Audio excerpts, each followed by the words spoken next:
Salut, moi c'est Steve. Inutile de me présenter, je sais très bien que tu me connais. Bon, aujourd'hui je vais pas te raconter ma vie, il y a assez d'articles, de vidéos et de bouquins qui racontent mon parcours fabuleux. Alors si tu t'ennuies et que tu as du temps à tuer, je te conseille de lire ma biographie, tu vas apprendre pas mal de choses sur ma race.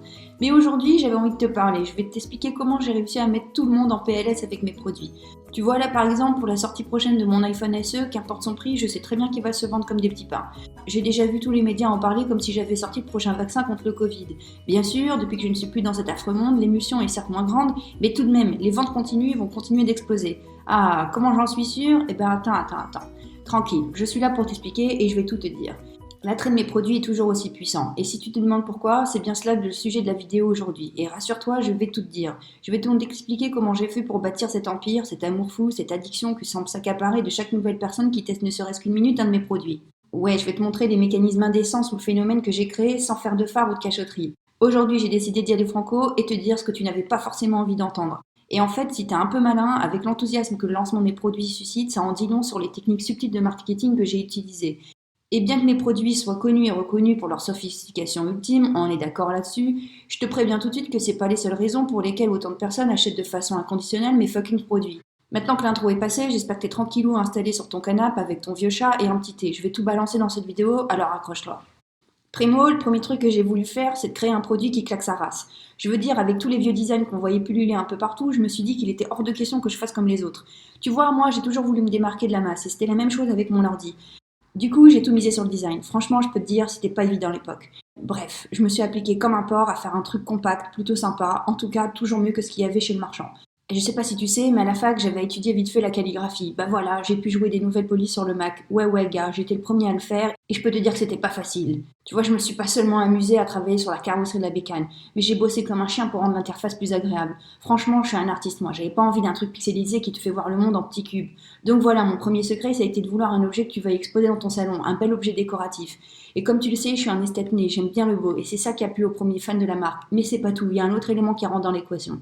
Bah oui, j'aime le beau, oui, mais j'aime aussi la simplicité. Tu vois, ce qui est simple, c'est beau. Du coup, j'ai toujours cherché à simplifier l'usage des ordinateurs. Je te le répète, je suis un artiste, je suis pas un informaticien comme mon grand pote et rival Bill Gates. Je voulais que tout le monde puisse utiliser cette bécane simplement, comme les gosses par exemple. Tu peux me remercier car grâce à moi, t'as pas besoin d'étudier 5 ans les langages informatiques pour utiliser cette sacrée machine. Ouais, c'est grâce à moi, les applications, l'écran tactile, les sans fil, c'est moi qui t'ai rendu la vie plus facile que jamais. Du coup, ce qui a fait le succès de mes produits, c'est la simplicité. J'ai ciblé les familles, les gosses et les artistes. Le truc des graphiques sur Excel et des programmes compliqués, ça, je l'ai laissé pour PC. Enfin, je l'ai laissé dans un premier temps. Mais c'est pas tout, car si c'était ma seule stratégie, mes produits auraient été comme des ordinateurs pour enfants et puis c'est tout. Non, je suis allée beaucoup plus loin et j'ai travaillé sur le moteur comme un arrache-pied. Et ouais, je t'ai offert la sécurité et la puissance. Oui, je suis peut-être un artiste, mais je suis aussi très rationnel. Je voulais donc que ce soit beau, simple, mais aussi puissant et sécurisé. T'as tout compris, mec. Je voulais créer la Ferrari des ordinateurs. Et j'ai réussi, tu peux m'applaudir, bitch. Tu sais, pendant que les hackers prenaient naissance et qu'ils inventaient tout un tas de virus pour planter les PC, bah moi j'étais à l'abri. Ouais, j'ai même beaucoup communiqué dessus. Nous, on n'avait pas de virus. Et j'ai remarqué qu'il y a beaucoup de mes fans qui pensent encore aujourd'hui que les Macs sont pas victimes de virus. Tu vois, quand une idée est bien ancrée, bah c'est difficile de la faire partir. Je te rappelle aussi, parce que je suis pas qu'un enfoiré, que les Macs aussi sont aussi victimes de piratage. Alors ne te sens pas invincible et protège ton Mac, s'il te plaît. Et maintenant, je vais te dire, maintenant le cœur de ma stratégie, comment j'ai été super smart dans mes publicités. Tu sais, moi, je suis plutôt du genre nerveux, ça tu le sais déjà. Quand il s'agissait de faire la pub, j'avais pas envie d'un truc neuneux et tranquille. Non, j'avais un ennemi et mon but c'était de l'abattre. Tu sais comment j'ai fait? Regarde ça d'abord et ensuite je t'explique.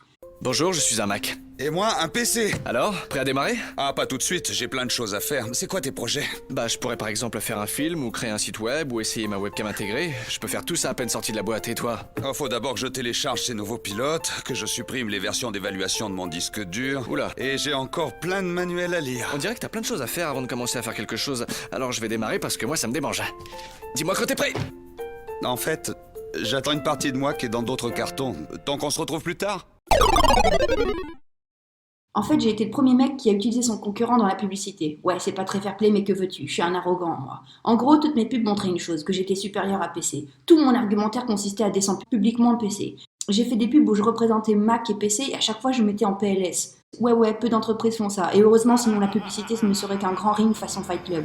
Du coup, bah mes fans ont utilisé mes mêmes arguments. Nous sommes les meilleurs. Point barre. J'ai nourri ce complexe de supériorité et entre nous, j'en suis fière. C'est ça qui a fait qu'aujourd'hui j'ai une fanbase de malades. Parle à un mec qui achète des produits Mac, tu vas voir, c'est un vrai ambassadeur à lui tout seul. Il va t'expliquer même mieux que moi pourquoi Mac est supérieur à PC. Et même si aujourd'hui la différence est faible, il va quand même te ressortir nos vieux arguments de l'époque. Je te l'ai dit, je suis un putain de génie de marketing, faut vraiment que tu mettes ça dans ta petite tête. Ouais, un génie, ça c'est ce que les autres pensent de moi. Bon, moi aussi je le pense. Du coup, j'ai pas eu vraiment besoin de travailler dessus, ça s'est fait naturellement dans la logique des choses. Puisque j'étais avec Wozniak derrière les idées, forcément les gens ont reconnu mon travail. C'était évident et j'ai eu de la chance. Parce que même si je suis géniale, faut dire quand même que je suis une vraie enflure au travail. Franchement, j'étais un gros salopard arrogant et sûr de moi. J'étais tellement insupportable, tu vois, qu'on m'a même viré de ma propre boîte. Tu te rends compte ça? J'étais le pur fumier de la terre. Mais la chance que j'avais, c'est qu'il y avait que quelques gars qui le savaient, ça, à San Francisco. C'est tout. Le grand monde, lui, ne savait pas. On me prenait pour un génie et puis c'est tout. Et par contre, on l'a su. On l'a su une fois que j'ai trépassé et tant mieux.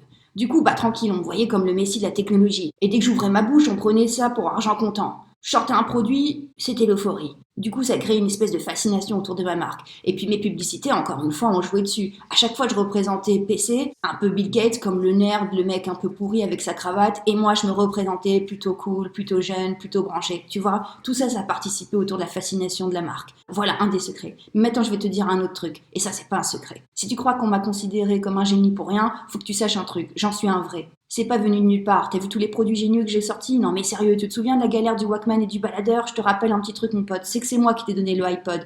Oh ouais mec, le iPod, le iPad, l'Apple Watch et j'en passe. Bref, je peux pas faire la liste mais c'est énorme mec. C'est énorme ce que j'ai apporté à l'univers de l'ordi. Alors oui, PC a apporté des trucs super puissants en termes de logiciels etc.